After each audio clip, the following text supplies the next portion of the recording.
Boom, boom, boom, boom. Welcome back to another episode of the Everyday Fan.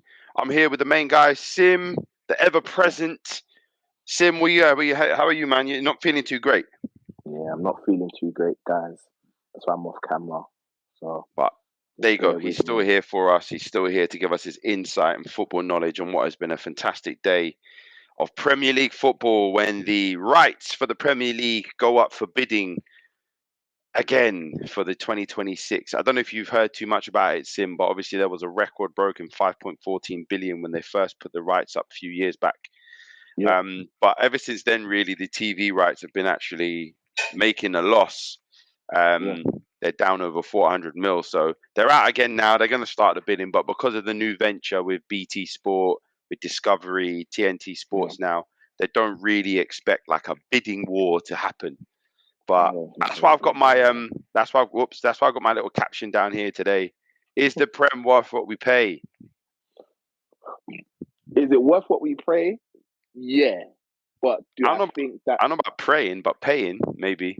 no, sorry, sorry. Saliva in my mouth, ladies and gentlemen. Sorry about that. Yeah, yeah, yeah. Is it worth what we're paying? Mm, I would say yeah. Do I think these so-called big companies are being a bit greedy? I would but say yeah, because without the fans, the Prem won't be what it is. Let's be honest. let's let's go straight into it, Sim, because what are we paying for? We're paying for Chelsea versus Manchester City. What Exactly. a A game! great game. What a What game. a game! Let's get straight into it. Had everything: goals, redemptions, Joe Palmer, Cole Palmer, sorry, Cole Palmer, Raheem Sterling, Haaland. I think the only thing was missing was like a red card, but you know, red cards ruin games. I was in one of So my football groups today. I would say Chelsea have been involved in probably two of the best games so best far this games. season. They've been absolutely brilliant. Like I think Pochettino for these big games gets it absolutely Against spot on. last week Monday against yeah, he does. He does. He does. He does. Yeah, He does. let's get into it. So He the does. game started He does. immediately by You got half to give time. him It's that, man. 2-2. So you get And four goals in the first game. I beg to differ that. Pardon? Yeah, go on. Hello. Yeah, I'm here. Go on, Sim. Hello. Yeah. Yeah. Let's let's get with it then. 4-4. Oh, it's madness. That's madness. So Haaland starts it all off with a penalty. Um, but you can already tell that the game's spicy. There's 2 yellow cards in the first 10 minutes. And then Haaland gets a penalty. Is it a penalty? Game starts off straight away with a Haaland penalty, who he dispatches really, really well. Sends the keeper the wrong way. I didn't actually expect this to be a high scoring game. We've seen so many times the top teams just be very cautious and coy and approach the game in pragmatic ways. I expected City to have majority possession, and then to maybe wear Chelsea down, but they were on it today, where they're completely flying out the blocks, and were particularly potent on the right hand side. A battle that has probably been egg on for years and years between Sterling and Walker. I thought Sterling was absolutely brilliant today. Only thing missing was a goal, but he was penetrating. His runs in behind, standing up Walker, going at Walker, getting to the byline, cutting it back. But the most impressive thing about Sir Raheem Sterling today was how many times he won the ball back. He must have intercepted, tackled more than any other player on the pitch. Was a constant threat. Set up Gusto later on in the game, which Gusto, with his weaker foot, should have done better on his weaker side. But there you go, absolutely brilliant. And the only reason why I'm not giving him man of the match today is for one reason, and that is Mr. Cole Palmer, the ultimate redemption arc. When you go back to your boyhood club, I was actually thinking before the game, should I put? Here we go. We got Puz just joining us now. Should I put a fiver on Cole Palmer to get a yellow card and also to score? And I reckon I would have got some good value for my money, because although Palmer didn't score in the 90 minutes, so you know how these bets are sometimes. You got to have it in the allotted time, etc. But Cole Palmer was absolutely brilliant today. I haven't watched too much of him throughout the season, but what I saw from him today was picking up the ball, turning and driving, and he's such an effective driver. So much so, late on in the game, fixing that 75th minute or so, he's picked Yeah, up the ball on around 20 yards. What's going on, Puz? UK? yeah, effective driver. Give him a driving ban, my G. Yeah, Flippin' heck. Puz lads in the chat, Puz lads in the stream, and straight away, stay absolute away, man. bombs being dropped. Stay away, man. What a So you game. got you can't drive, Puz. Is that what you're saying? Hey, if I tell Hey, you, I tell you my antics over my life, Chris, you know that I'm a driver still. uh, Let's cool. just say police Let's can't get catch. back onto the football. Yeah, football.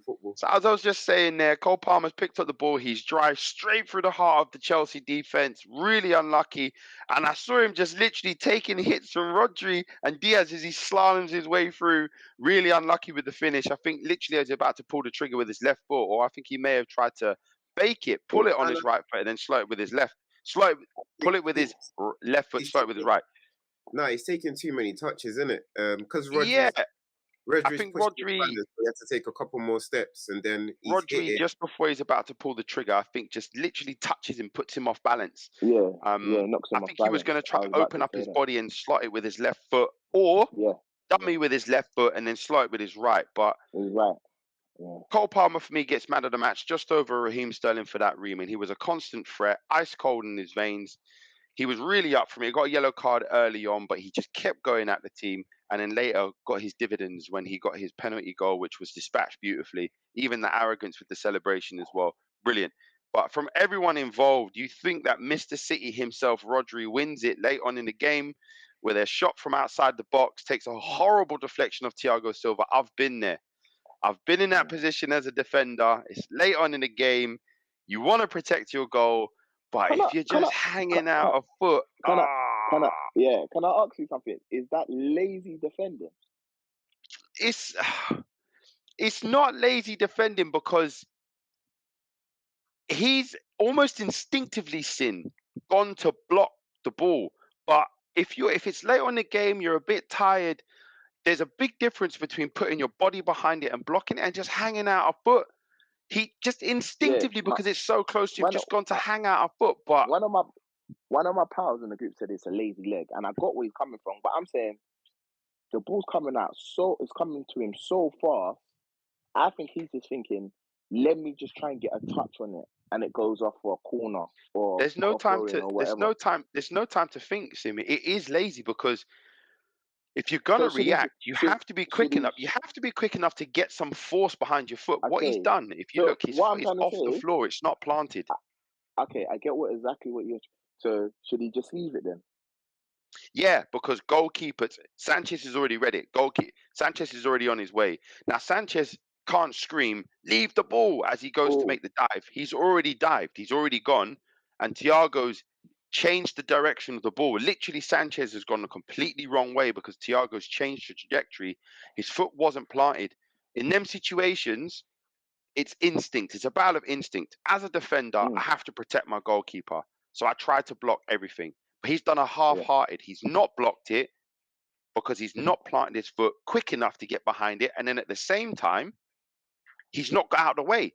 So you've got one of two options. Either you move your body out of the way, let it go, or you get behind it. And he's done neither, and obviously conceded a goal effectively for his team. So it's a bit lazy, it's a bit indecision, but it's late on in the game. What can you say?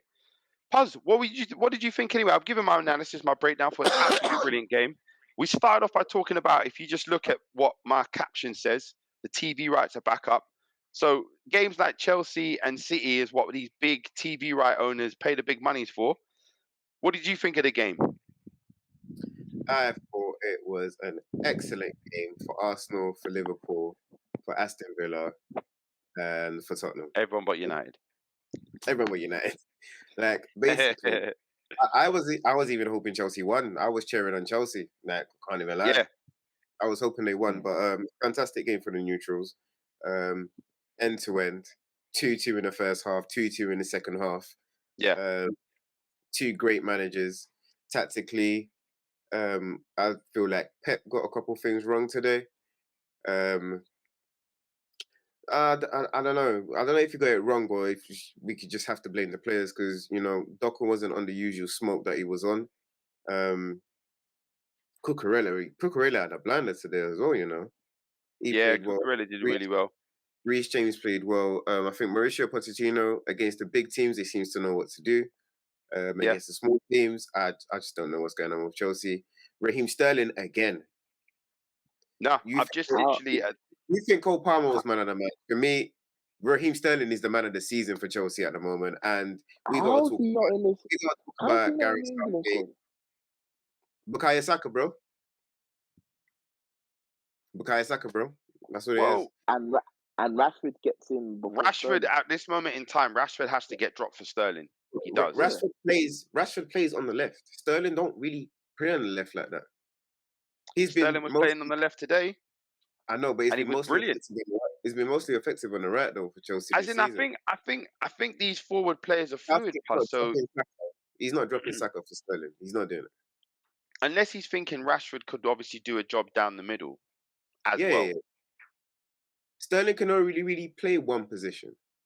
Sterling played on the left today, was absolutely phenomenal. Then he switched to the right, and he was absolutely brilliant as well. He can only play one position. I believe he was sublime today, man. Saka can actually still play left back. Essentially, he can play left back. He can play on the wings. I'm trying to think what Gareth is thinking. That's all. So Saka's in the team because he can play left back. Most of the players in England team can play one or two positions. Sterling can play left or right. Yeah, that's two positions. Look, I think when the last team was announced, he had a hard choice. He's got a really hard choice. Look at Cole Palmer now. Yeah, Cole Palmer's looking on that door. Don't get me wrong, Puz. You missed it at the start. Not even Cole Palmer. James Ward-Prowse. Well, James Ward-Prowse dropped out in the last squad. He was on the one before that. Anyway, let's not digress. Let's get back onto get back onto the game. Puz, I agree with you completely. I literally, in my introduction, I waxed lyrical about Sterling. He was phenomenal today. He gave Kyle Walker a massive headache. He knows him so well, so much so he won the ball off him. I said the most impressive thing about Sterling, I said this earlier, he was a constant threat. He got to the byline. He cut the ball back, but that wasn't the most impressive. The most impressive thing was how many times he won the ball back. He must have had more interceptions and tackles than anyone on the pitch. So much so, he's won it back from Kyle Walker, who's gone flying in with a challenge. Yeah. Sterling's just Cruyffed him because he knows him. Excellent battle. The only reason why Sterling didn't get MOM. And that's why I think Cole Palmer as well. Player of the match. Sorry, not man of the match. Player of the match. Yeah, I agree with you. The only reason why it was because Cole Palmer, who also was brilliant today, a constant threat, but then he gets the goal at the end. That's the only reason why. Sterling, unfortunately, goals change games. Cole Palmer basically secured a point for his team. All the subs works for Pochettino. Brozier came on and got that penalty, and it is definitely a penalty. Sim, literally before I lost you, I was just asking you what your thoughts were, and I was on the first goal. I asked you if Haaland's goal, his penalty, was actually a penalty. Did you agree with it? I was going to ask you 100%. It's a penalty. 100% is a penalty. Why it's a penalty? I was explaining this to someone in my football group today. I said, at first, Haaland is roughing up Cucurella. However, he's just using his sheer strength.